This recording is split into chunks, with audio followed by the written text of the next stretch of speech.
Hello everyone, my name is Mia Meri and I'm an Egyptologist from Finland. I work for the Amos Rex for their side of the exhibition Egypt of Glory that's currently open also at the Kumu Art Museum. And this lecture or the presentation I'm giving right now is part of that exhibition. I've also written a book for the Finnish Amos Rex exhibition called Egypti, sarkofagissa ja muita mysteereitä. It's currently available only in Finnish and in Swedish, but the Egyptian English title would be Egypt, Fishing Sarcophagus and Other Mysteries. And in this book, I've answered the most common questions about ancient Egypt, like how were pyramids built, or if there were slaves in ancient Egypt and such.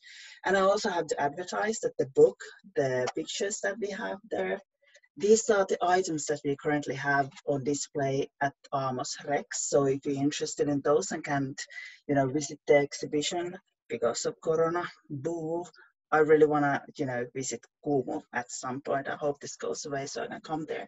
But anyway, if you're interested in seeing the items, you can buy my book and, have a look at those items. So go and buy this book if you can.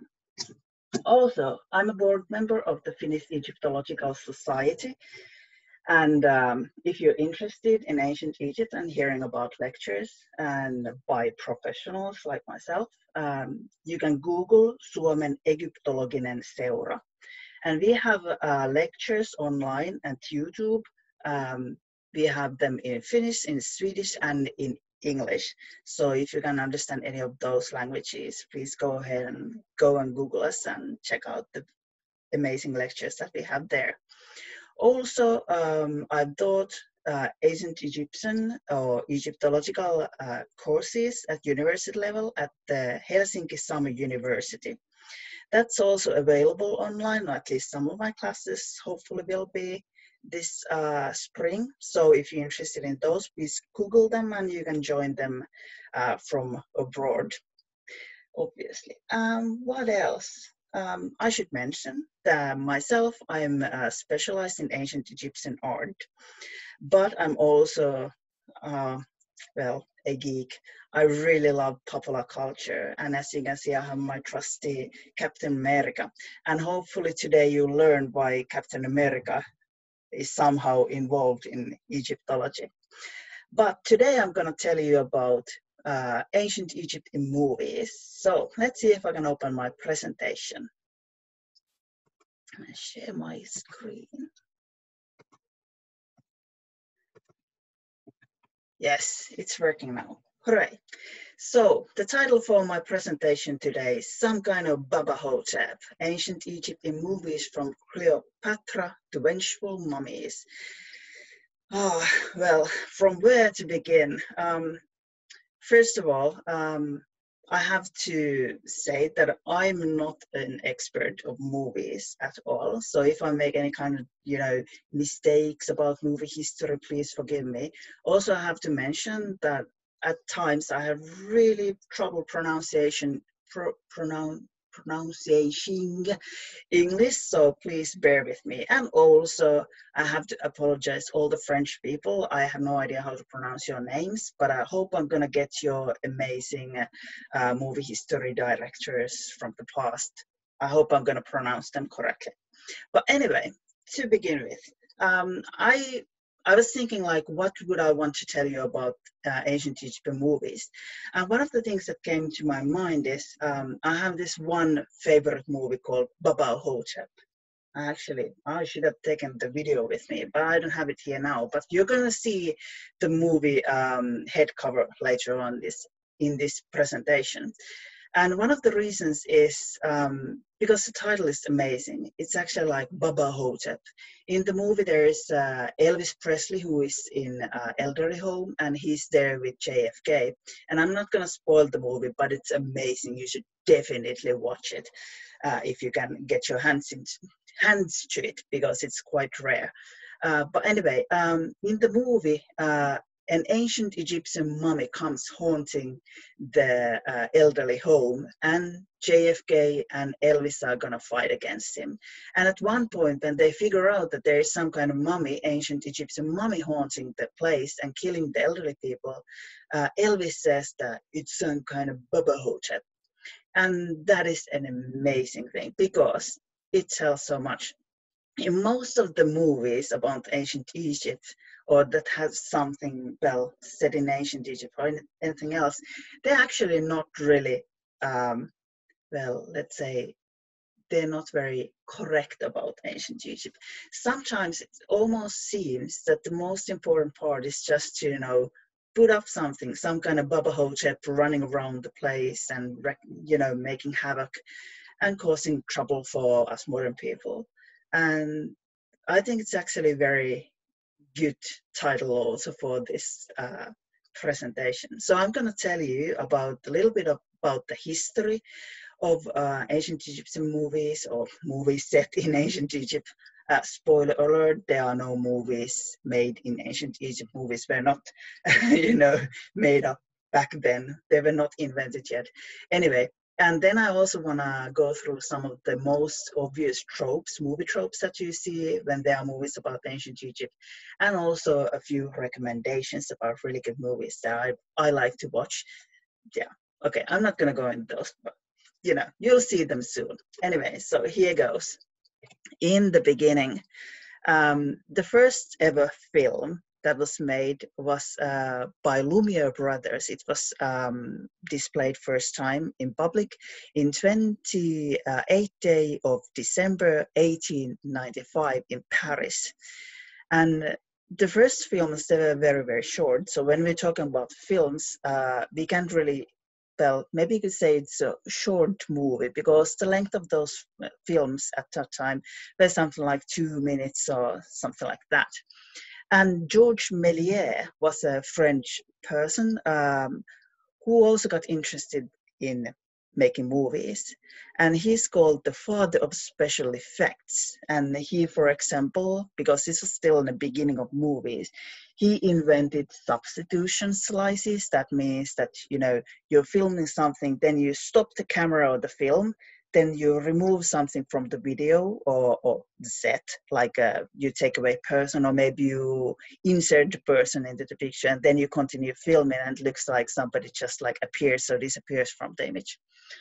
And he also invented multiple exposures that are probably used, when there are ghosts or something around. So you film something and then you use the film again, and then something like a ghost goes and walks in there because the film's been doubly like exposure or something like that.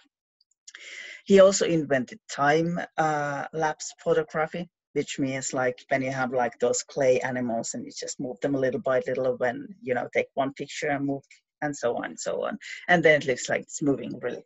And then he invented dissolves, which means like the screen goes dark all of a sudden or something like that.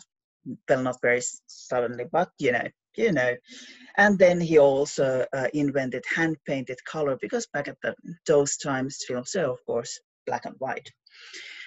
So he was most famous for his movie Trip to the Moon, which is also a short movie. It was filmed or published in 1902, but before that, he made a movie called Cleopatra.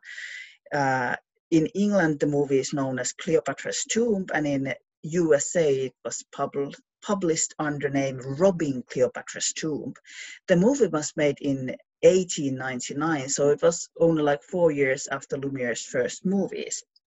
And the problem is the movie is lost, so we know nothing about it except what I found from Internet Movie Database. They say, okay, if you heard some weird noises, my neighbors are apparently moving their furniture, and there's some weird ghostly sounds coming from somewhere in here. But anyway, the movie. In Internet Movie Database, it says that the plot of the movie was: a man digging inside an Egyptian tomb chops up a mummy, then resurrects the woman inside it. So I suppose the woman inside was Cleopatra or something. And from what I've read, the movie was only something like 1.5 minutes or maybe 2 minutes long. But the movie is lost. In 2005, it was believed that the movie was found and some person bought it, but too bad it was a different movie. The movie that he or she, the person bought, was Oracle of Delphi, which means the Oracle of Delphi. And even though Delphi is a place located in Greece, for some reason in this movie, and you can see a picture from the movie in your, is that down right or maybe there? But anyway, you can see a picture from the movie in my slide. And as you can see, it looks like it's set in Egypt, actually. They probably maybe reused some of the sets that they made for the previous movie. But anyway, this movie was made in 1903, and Internet Movie Database says that in the plot, a thief attempts to steal treasure from the tomb of Delphi when a spirit appears. He brings two statues come to life, who in turn transform the thief's head into that of a donkey. So, and apparently from the picture we can see, I'm also looking at it, so that's why I'm, going like this. As you can see, the plot, it looks very Egyptian. There are like pyramids in the background. The entry to the tomb, I believe that's a tomb. It looks like an Egyptian temple entrance or something. And the man that's kneeling down, he looks like he's wearing a Nemes headdress, some sort, on his head, and the two women, I suppose those are maybe the two statues that come alive, they also seem to be wearing some sort of like a Egypt-inspired dress and headpiece, something like that. But anyway, apparently it's not set in ancient Egypt, though it looks like it. Maybe Oracle and Delphi just sounded something really cool. Who knows? But so officially not set in ancient Egypt, but Greece. After Melier's movie, there were also other movies that were made. The very first movies that seem to have been made, and this list that I have here, I just like copy-pasted it from Wikipedia because they seem to have like a really good list of all the movies that are somehow set in ancient Egypt. But it did miss some pieces that I noticed. But anyway, it's quite good list, and it shows something. One of the very first movies that were made set in ancient Egypt were about Cleopatra. And the funny thing is about Cleopatra, of course, as you can see, first in the list is that first movie that has been lost. The second movie that we have, oh, it actually has a wrong, no, it doesn't. Well, who knows? Because what's going on? I think it's missing a movie because as you can see on the upper side, there is a movie poster for a film, Cleopatra, that was made in 1907. Or have I just miscopied it? Maybe it's that one from 1917. Who knows? Just Google it yourself and hopefully, you can figure out where's the mistake in my slides. But anyway, that movie also starring Teda Bara. We have only like some few pictures from that movie, but the movie itself has been lost, and that's also a problem with quite many of the other films. As you can see, in France in 1899, they made the first movie, but then quite soon after 1910 and 1912, they made new Cleopatra movies. And I also have down there on the right side, wherever it's from your point of view, we have a picture from a movie, Antony and Cleopatra, from 1908. And that's probably the Antony and Cleopatra made in USA. Yes, it is. Yeah, I made this slides like 2 days ago, so I already forgotten what this is all about. Great job, Mia. But anyway, well, so the thing was that the first movies that were made, they were mostly about Cleopatra, but the problem was that it wasn't about Cleopatra, the original Cleopatra, the seven that lived in Greek period, ancient Egypt, and died around 30 BC. These movies were actually based on the play written by William Shakespeare early in the 1600s. I suppose that's how it's said. But anyway, doesn't matter.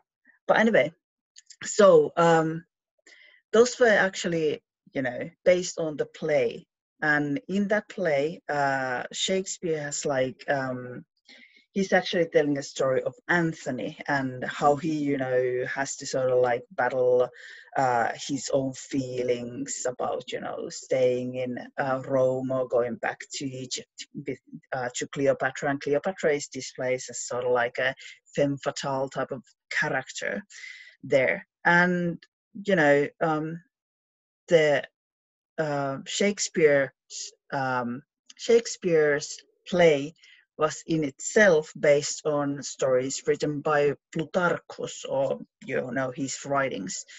And Plutarchus, of course, he really didn't know what Cleopatra was like, and that was sort of like the problem with all these movies that came after, because when you have misinformation written by the Romans, because let's go straight back into the beginning. When Cleopatra was still alive, the Romans obviously didn't really like her because, first of all, she sort of like seduced the great Julius Caesar, and then she seduced once again Anthony, and finally was defeated by Octavia, the future Emperor Augustus. So there was like a lot of bad feelings about Cleopatra from the Roman side. And actually, when Egypt was finally conquered by the Romans and made into one of the provinces, the Roman senators were actually forbidden from going to Egypt, because it was a fear of the Roman people that when people went to Egypt, they'd fall in love with the place, and then they'd sort of like forget themselves and, that they owed their loyalty to Rome. And probably that has something to do with how, both Caesar and Anthony both fell in love with the place, and also with Cleopatra, apparently. So they also told a lot of bad stories about Cleopatra, and I think Plutarchus was just like repeating what he knew about what was said about her. And then, of course, William Shakespeare, repeated that same stories, and also in European sort of like storylines, the femme fatale, the evil woman who seduces men and, ruins everything, is a very prevalent one. So that sort of like continued. And to me, it's really a shame, because in my opinion, and this is really not based on any factual evidence as itself, but it's been said that Cleopatra was very smart and very charismatic, even though she might not have been very pretty in the end. And, that's based on facts. But,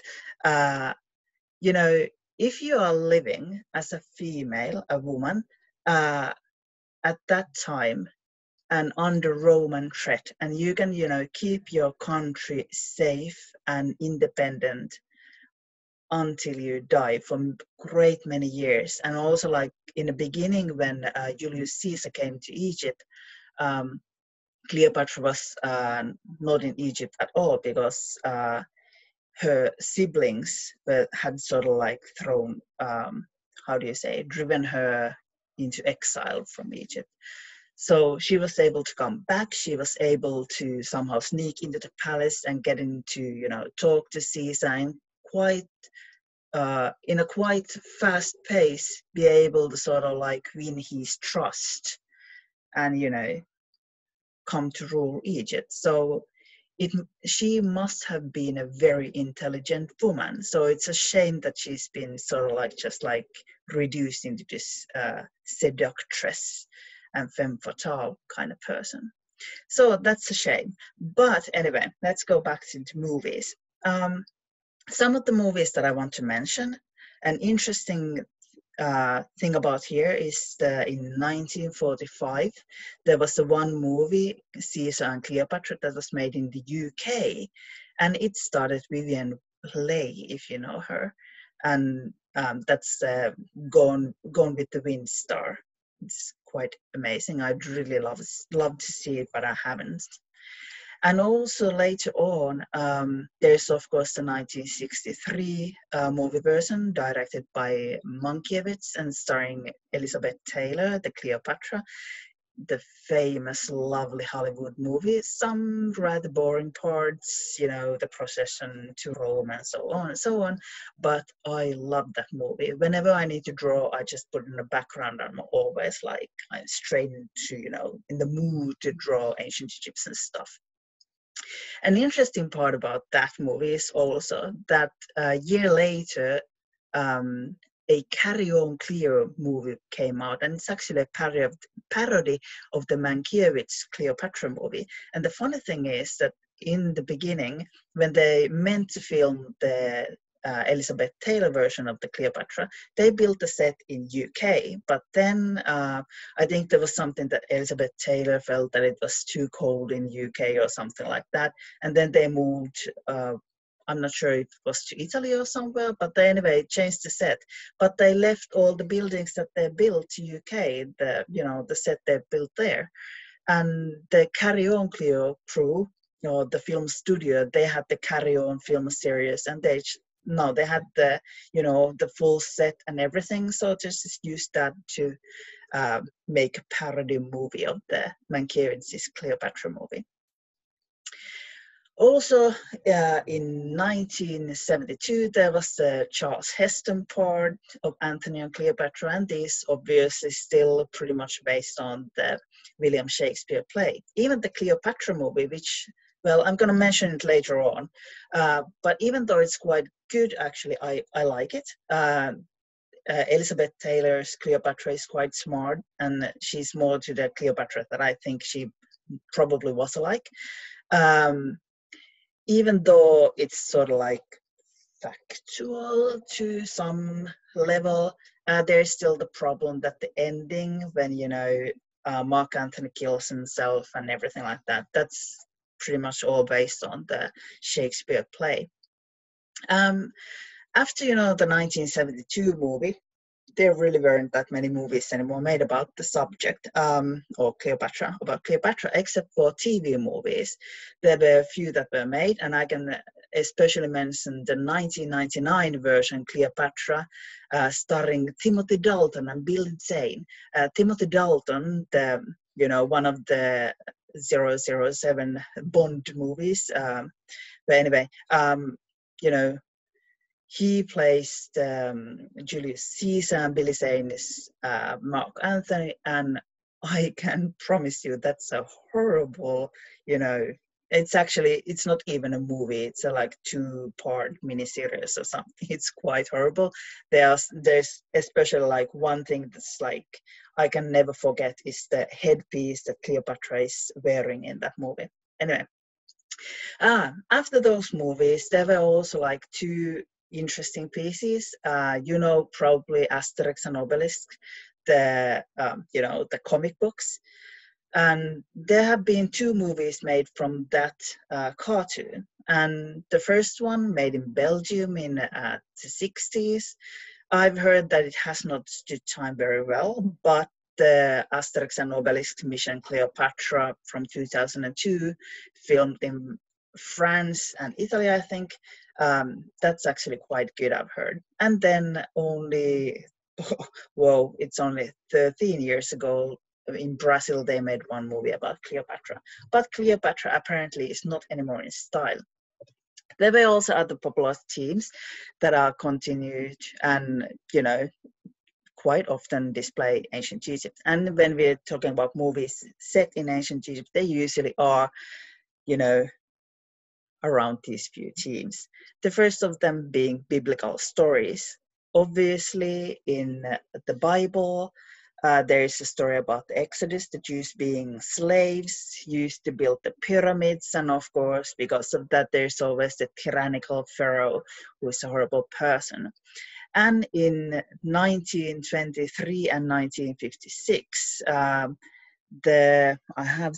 Cecil B. DeMille Mills. Yeah, Mill. He made 2 movies about the 10 Commandments. And in the latter one, there was Charles Heston playing the leading part, Moses. And then we see this very angry-looking pharaoh there on the opposite. And in 1998, we still have movies set in the biblical ancient Egypt, and we had the cartoon. Is it a cartoon? But anyway, we had the animated film. Yes, that's the word. The Prince of Egypt, that was quite popular. Obviously, well, not really. Any of these are not really sort of set in ancient Egypt because they are telling the biblical version. And as far as we know, anything that's said in the Bible that's set in ancient Egypt did not happen. We actually, in the Finnish Egyptological Society, we had one person who she's been studying Exodus, and she said that the problem with the story is that there probably wasn't even a person called Moses to begin with. Not, and the rest of the story is like there's just no proof for it, so it's kind of like it's horrible.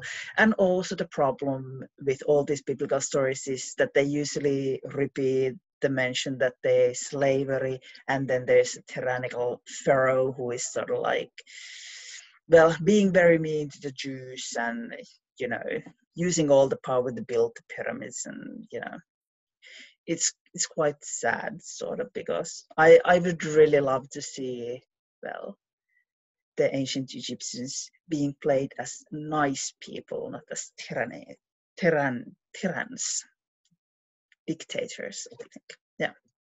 Well, another popular theme in ancient Egyptian movies are the mummies, obviously. I myself, I'm a bit afraid of mummies, so I can, definitely understand why mummies are major stuff in horror movies. I just collected here 4 of the mummy movies called The Mummy. The first one is the Karloff, what is it? Well, yeah, The Mummy, obviously, made in 1932, yes.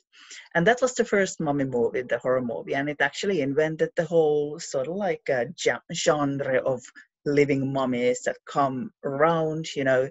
There's in all of these movies, there's the same thing. You find a coffin, then you take it out of its tomb. Well, not actually in the first one, I think. No, actually they do take it because it's in the study room of the Egyptologist later on. But anyway, and then somebody reads a scroll that you really probably should not have read, and then the mummy comes to life, and then he's very excited about some lady that he thinks that is some former lover of his or something, except in the new Tom Cruise mummy from 2017, where actually the mummy is a female and Tom Cruise as a male is, well, can you say that he was her love interest? Not sure. I've only seen the movie once, and I have very faint recollections of the movie nowadays. But anyway, so that's what always happens. And finally, something, and the mummy is maybe shot to death or something, and the world is usually saved. Another popular theme in the movies is an ancient CGI Egypt, as I call it. The Mummy from the 1999 is one of my favorite movies, probably the favorite movie, and it is so good, but unfortunately its sequels are horribly bad, in my opinion. Some people still like the Mummy Returns movies, but I'm just gonna say that when you have a pyramid that sort of sucks into its palm trees and I don't know what kind of rainforest it was around it, that's when you know that you have gone too far. Anyway, and the Mummy also had the Scorpion King movies made after it, and those are pretty much, well, they quite a lot based on special effects, so not very good plot-wise. And then in 2016, there came a movie called Gods of Egypt, and I was so excited. Finally, we're gonna hear about the most amazing story of ancient Egypt, but the movie is horribly bad. So in the movie, you have Horus, who is played by that dude from the Game of Thrones, there on the left side, and then there is Set and they battle. So it's well, it tells a story about how Seth and Horus battled, and there are lots of other gods, but that movie is just like, I don't know what happened, but it's more like when I was watching it, looked more like video games where you just like jump around and such a loss. Like, I wish it would have been good because that story is awesome. That actually reminds you, if you have a possibility to buy a comic book called Pantheon, the true story of the ancient Egyptian gods, made by Hamish Steele, go ahead and buy it. It tells this story that was supposed to be in the Gods of Egypt, but it tells it as it was, and it is amazing comic book. Highly recommended. So Pantheon, the true story of ancient Egyptian gods. And there's also one popular theme that's worth to mention, but this is actually surprisingly not that popular, because Agatha Christie, of course, wrote one of her novels starring Poirot, The Death of the Nile. But I was quite surprised. I thought that there would be like gazillions of movies made from that team, but there are actually only two, and the other one is not even published yet. In 1978, there was one that was made, and it's actually pretty good. Then there have been a few series, like TV shows, episodes in Death on the Nile, but hopefully soon the new movie will come out. Yeah. So to tell you about the film tropes about ancient Egypt, trope is something, trope means something like a theme or a thing, a trope that is always repeated in the movies again and again and again. And, it's sort of like, well, you'll see it. For example, Pyramid and the Sphinx. That's the first trope about ancient Egypt in movies. For example, here we have the opening scene from the movie The Mummy from year 1999. It gives us a flashback where we see the main bad guy, Imhotep, and he's looking from the balcony, and on the background we can see pyramids and a sphinx and some, I don't know what looks sort of like, well, that's not a temple there, but there's, well, something going on. And when the movie begins, there's a person says that Thebes, the city of the dead. So we actually find out that this place is in Thebes. The pyramids and the Sphinx are not in Thebes. Thebes is located where Luxor is nowadays, and the pyramids and the Sphinx are located up north in Cairo, Giza, right next to it, next to Cairo, I mean. So this is like a absolute absolute perfect example of how you just like, if you're making a movie about ancient Egypt, you have to have the pyramids and the Sphinx, because otherwise people apparently don't know where they're at. So we actually do not see the pyramids or the Sphinx anymore in the movie anywhere. So it's just like Thebes or Giza now.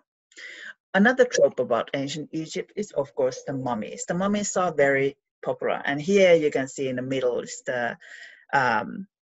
cover of Bubba Ho-tep, the amazing movie that I talked about in the beginning.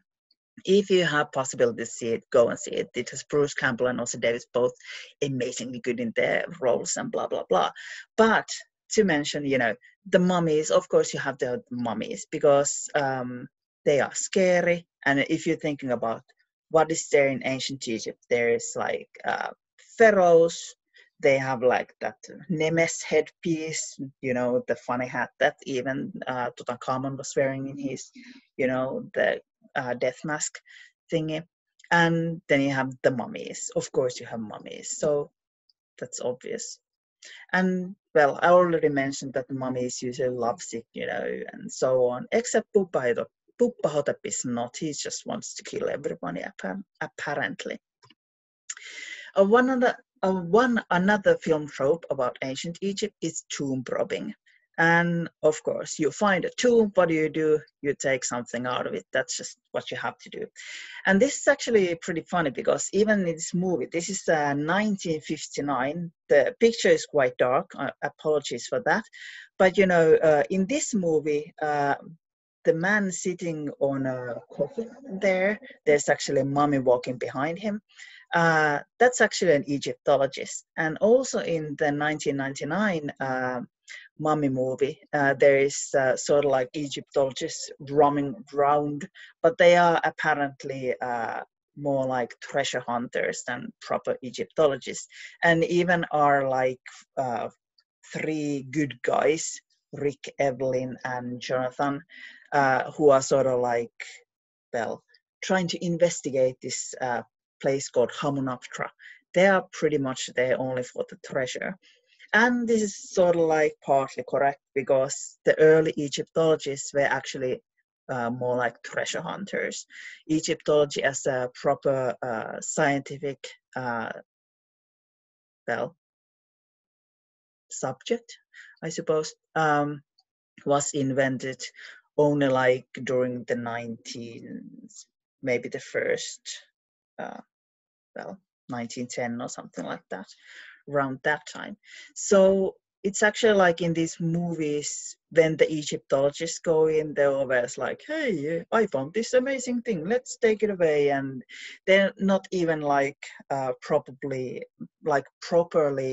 investigating a place. For example, if you watch like Indiana Jones movies, the first movie, I can't remember the name of it, but Indiana Jones goes into a cave, and then he has like all these amazing traps that he faces. There are like spikes coming from the roof or something like that, and I think in one of the spikes there's a skull or something. But Indiana Jones just like goes on, and then he goes to there's this pedal or something, and there's a golden little statue, and he just like takes it and runs away, and then the whole place just like collapses. Well, if we real Egyptologists or archaeologists were to find that place, it would take us like 10 years to get to the end of the place and find the golden statues, because I would be like, whoa, how is that trap made? And then I have to find like how does it work and that kind of stuff. But like, for example, in this mummy movie from 59, the Egyptologists, once they're like done robbing the place, they just, they explode the place. They just throw dynamite in and they're like, whoa, job well done, and they just go away. So basically, even though they are shown as like proper scientists, they are just like tomb robbing the place. Obviously, when you have tomb robbing, you of course have treasure. In the mummy movie from 1999, the main people are trying to find this mysterious place called Hamunaptra, where all the sons of the pharaohs have been buried, and also all their treasure. And apparently there is a lot of treasure, as you can see from this image. So that is always like one of the things. In ancient Egypt, you have pharaohs, you have mummies, and then you have like gold, lots of gold and treasure you have to find. And that also applies to everything else than movies, like books, comics, what else. We even have this one, those money games that you have, stores where you just like pull the lever and things go around and then you get money. We even have those, with ancient Egypt. Yeah. But then another film trope about ancient Egypt is curses. Well, you just have to have a curse. What else? In real life, there actually, well, there are no curses as you think in ancient Egypt, but there were threat formulas at the entrances of tombs, and those threat formulas are said like, if you steal something from my tomb, Tot, one of the guards, is gonna come and punish you. The monkeys are gonna do violence to you and your family, and then crocodiles and hippopotamus are gonna eat you and all your family, and also you will not get peace in afterlife or something like that. So well, I have visited quite many tombs. I'm still alive, almost in one piece, so probably no curses in ancient Egypt. One thing that's also prominent in ancient Egypt in movies is magic. There's always some hidden information somewhere. These both scenes are from the movie The Mummy from 1999. We have the Book of the Dead that Imhotep reads to rise his dead lover from, to resurrect her. And here we can see his lover lying on a table with 5 canopic chairs, which is wrong. There were only 4 canopic chairs. One thing also prominent in films about ancient Egypt is Femme Fatales.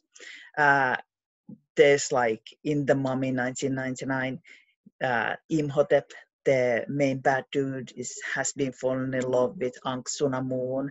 And actually Ankh-Sunamun is the name that we already hear in the first Mummy movie from 32. That's a really difficult number to pronounce, by the way.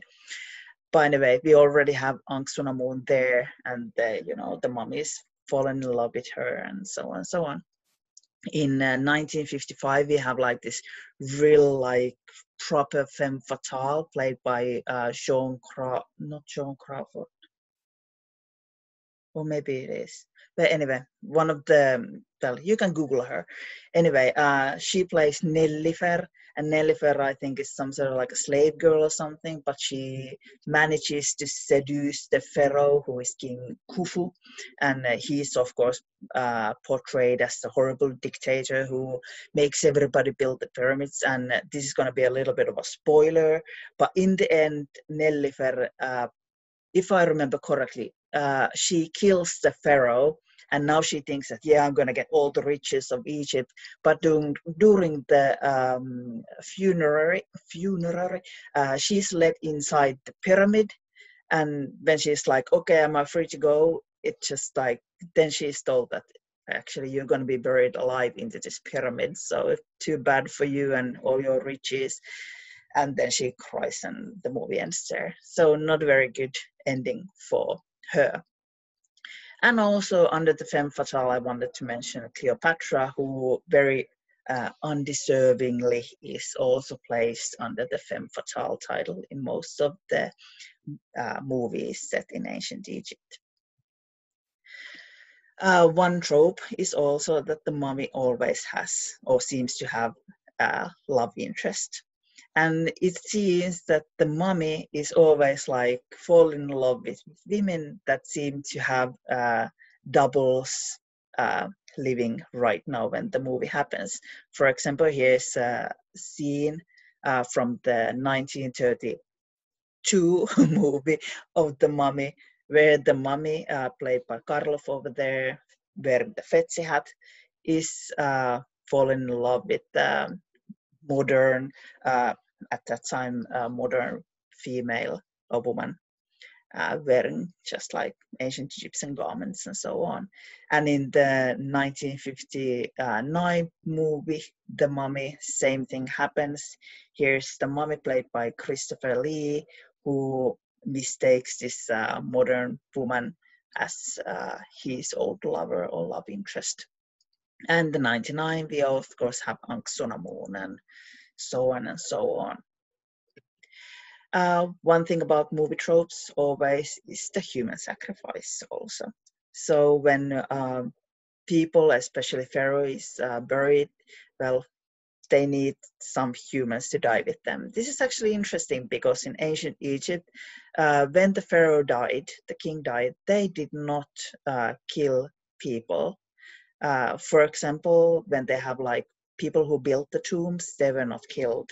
But almost in all of the movies that I've seen, they always mention that that there are like multiple like priests that are killed with the main bad guy or something. And for example, in the land of the pharaohs, we have this Nellifer, the Femme Fatale, who ends up dying, but she's not alone in the pyramid. There are also all the priests.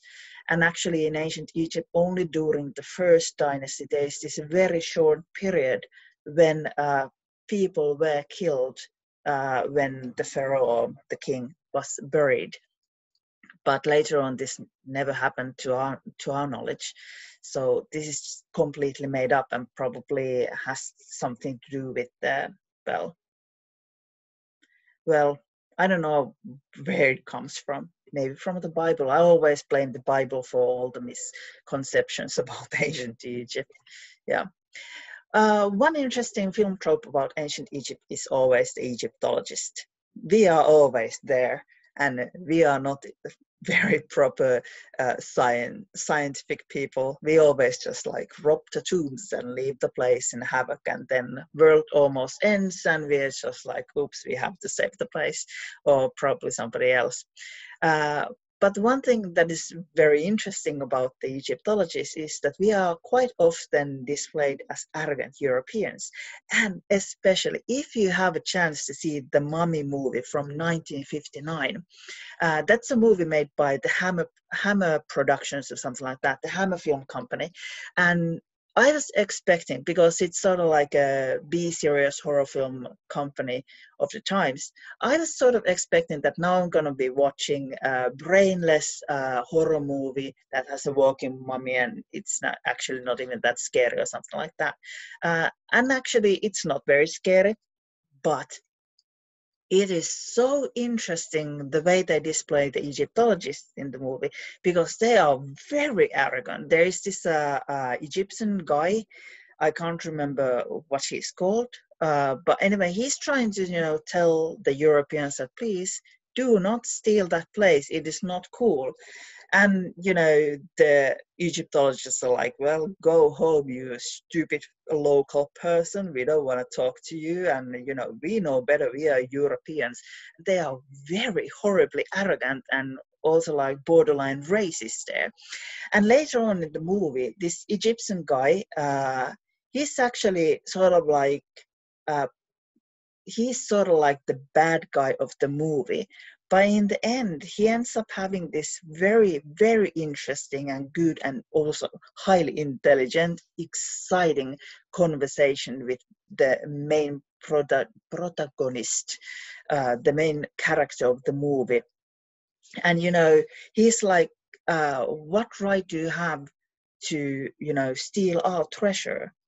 And the main protagonist is sort of like, well, maybe I don't buy, just don't care.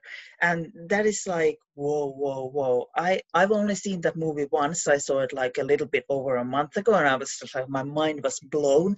And I need to buy the movie and watch it again with and write a proper piece about that movie. That movie is amazing because all the thought process they put into it.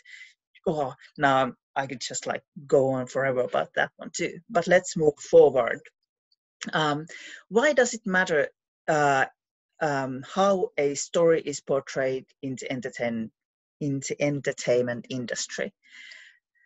Well, this is the thing. In a way, I believe that when you make entertainment like movies, it is okay to go away from the facts, because sometimes the facts can be a bit boring. And the most important thing about the movies is that they need to be entertaining. There has to be a good story to be told, and if facts get into the way, just throw them away. That's totally fine with me. But the problem is because people learn their facts from the entertainment, like movies, comic books, video games. So, for example, if we take Cleopatra, if we think that she used to be a very intelligent woman and a great diplomat of her time, it is quite a shame that in the popular history, we are still repeating the slander that the Romans told about her during when she was still alive. And it's sort of like the truth about Cleopatra that is still persistent today. When we have like a TV show, Rome, where Cleopatra is shown as a woman who uses drugs and sleeps around with her soldiers and that kind of stuff. It's like, I find it highly disrespectful. Well, I don't know if it's disrespectful for Cleopatra or if it's disrespectful for us women, because, you know, it's sort of like it's erasing a very important person from the history and a clear role model for all women also. So in a way, even though I think that you can put away or sort of like bend the truth a little to tell a great story, which is the main thing about movies, I think it's very important that you also try to stick to the truth as much as you can. So that's the thing. And especially since like in modern days, I know that quite many people, they don't read the books. Like really, who has time to read all the books written about, for example, Cleopatra or about ancient Egypt? Except now you can read my book and learn everything about ancient Egypt from it. But like, there's so much that you need to learn, and I can't blame people who don't read those, because nowadays you have so many other things that you can, you know, go and explore and do for fun. But anyway, so that's the reason because people learn their facts from entertainment. That's why I'd really much like to see the true story of ancient Egypt told in those. But then there are also films that I'd really like to recommend to you as an Egyptologist. I can recommend The Mummy from year 1999, even though there are obvious problems that I'm about to tell soon in a shorter 8-minute introduction to the movie. Some people are going to be seeing it, not all of you, so too bad for the rest of you who won't be seeing it. Anyway, in this movie, it is fun. It is so entertaining. It is amazing movie in itself, but also it has like they actually speak proper ancient Egyptian language in that movie, and that is amazing. That's the first movie that I ever heard proper ancient Egyptian used. But there have also been other movies that use proper ancient Egyptian language, but that was just the first that I heard. Also, and this is now where Captain America comes into picture. If you've seen X-Men, the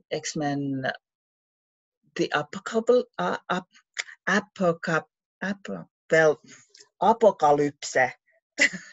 If you've seen that movie, they also speak ancient Egyptian in there, but they're pronouncing it in the Arabic way. And that was also like, I was like, whoa, I'm watching a superhero movie and they actually have like proper Egyptian spoken in there. So also, if you have a chance, watch that movie and just like listen to the ancient Egyptian you're going to hear in that movie. Even though as a movie, it's not my favorites, let's put it that way. It's not bad. Anyway, and another movie that I'd really like all of you to watch is the Cleopatra from 1963, starring Elizabeth Taylor. Even though that movie is not hashtag factual, don't get your facts about ancient Egypt from movies, please. That is the only movie that I have seen that shows Cleopatra as an intelligent and strong woman that she probably was. Even though, for example, you can see in this image, And you know, there is the seduction part and everything. Well, obviously there was some sort of seduction because Cleopatra had children with both Julius Caesar and Mark Antony, but still, like, it was just not about sex. There was so much more about that woman, and I wish someday I will see a movie that, you know, is gonna give her proper credit. Yeah, well, that was my lecture about ancient Egyptian movies. I hope you enjoyed. I hope I, you know, wasn't horribly, you know, well, bad, I suppose. I hope you enjoyed. Please have a great day and go see the exhibitions Egypt of Glory, both in Kumu Art Museum and Amos Rex. So, bye.